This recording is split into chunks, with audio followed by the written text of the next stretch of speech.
Sure. Okay? Eat well?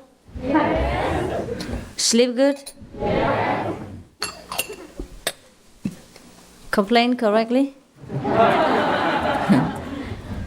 Does anybody complain here? You know what to do if you want to complain, right? Stick a straw ham in a glass of tea and drink it. By the way, I have a lot of complaints to make, but since the regulation here is very funny, so I don't complain. Okay, let's get on with Shiva. Oh, I just look at you and I feel so thirsty. You run around all day and doing nothing. Enjoy your honeymoon. Yesterday, I supposed to come and see the one who left today, but I couldn't make it. So I thought, too bad. Go to where, you know.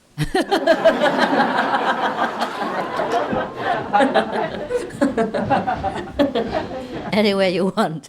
Just go anywhere you want. Go home. This is very hot.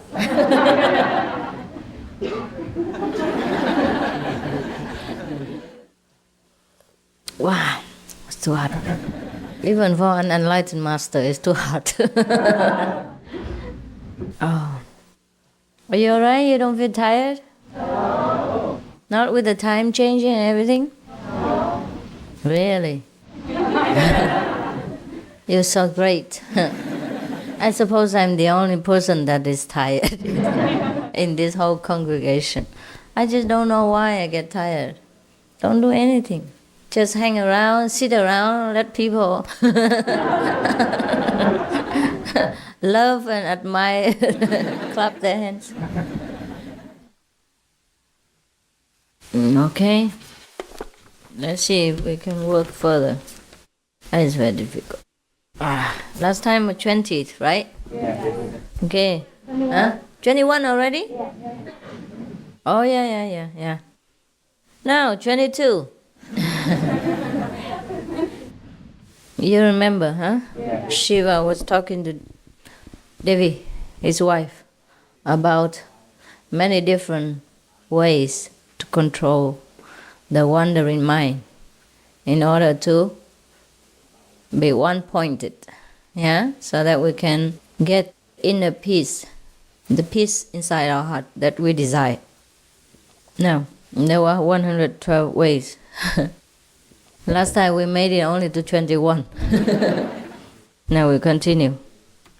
Number 22, the method, the way is to try to consider any part of your body as limitlessly spacious. For example, we look at the finger, huh? And we see just a little round stuff here, a very small form. But you should consider again.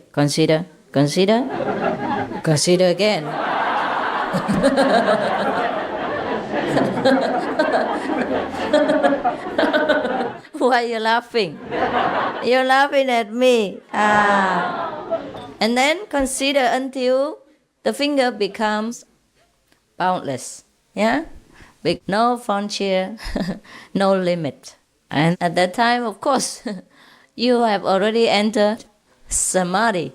Understand? It's not because you consider with your crossed eyes that your finger became spacious, but because you have enlarged your consciousness, you have set free your real self. Thus, you have felt everything in the universe is spacious, limitless. Okay? Got it? Yeah. Actually, whenever you can concentrate on anything, that you have become so spacious like that, that is a samadhi. No problem.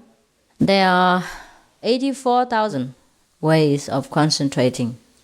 In fact, practically everything that we do in this life, or everything that exists in this world is a method of practice. Just because our mind is so very, very hindered by our own prejudices and our own pattern of habit. Yeah? For example, if we sit anywhere, then immediately we begin to notice that our mind wandering all around the world without airplane tickets. Yeah. In other words, illegally traversing many countries' frontiers, yeah, without pass. So, whenever we try to do something, yeah, our mind never concentrates there. That's why the world people are very, very busy from 8 to 5, from 10 to 6 or whatever, and still the world is in chaos. And most of the time when we work in a company or in our house or in the business, our mind is not absolutely there. So we should get paid only half of the wage, or maybe even 1/4 or 1/5 of it, to be honest. Yeah, that is why since ancient times all the masters have advised us to spend at least 1/10 of our income for charitable purposes, so that we clear the debt of our unintentional incurring sin. Yeah? For example, when we drink coffee too long, we chat too long over the coffee break and we didn't realize it. We didn't do it on purpose, but still we incur the debt from the company that we get paid too much for our little time and little effort. All right? So anyhow, the Buddha has said that there is no method that is not a Buddhist method. And there is nothing that is defied in this universe except our own mind, our own heart, which has been defied by our own habit, by our own karma, our own way of life, yeah? Our incorrect way of thinking, of behaving.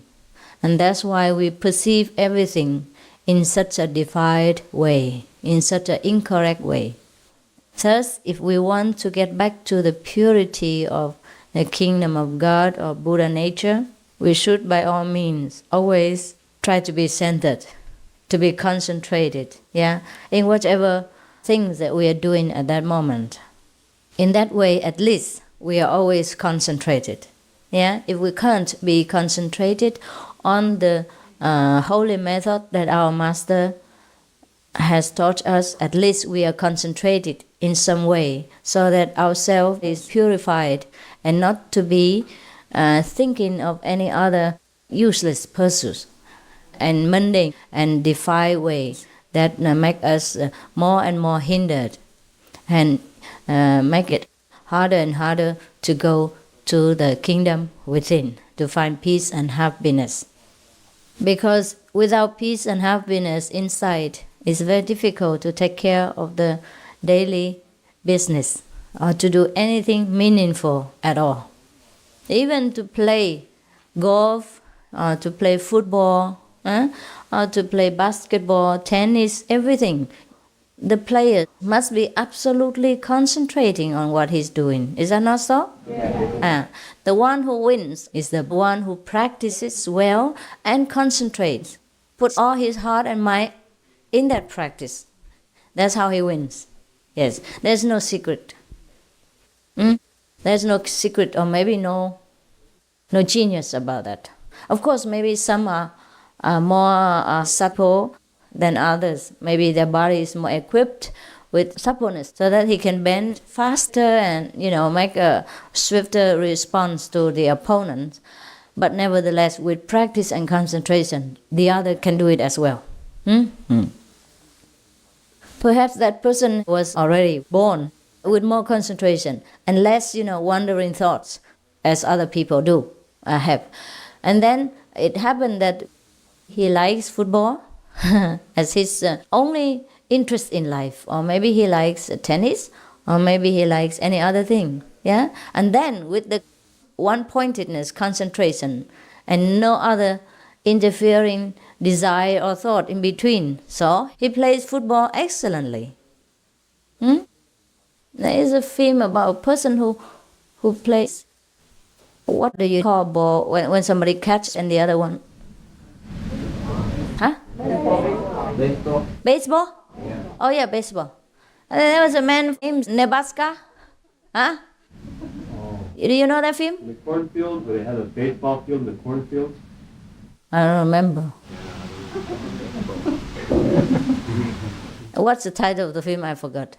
But that young man, he plays ball like nobody has ever seen. And he was a champion of baseball. Because after all, I find out that he has nothing else in his mind. He rejected the whole world because he has perhaps unhappy childhood or something like that. And then because of his rejection to the world, he closed everything and just thought of the ball. Perhaps by this concentration and through his disadvantage of his unhappy childhood, it turns out that he has the advantage of concentrating. Therefore, he wins in every game and became a superstar in the film. But perhaps that film was based on a true story of some superstar in baseball. Okay?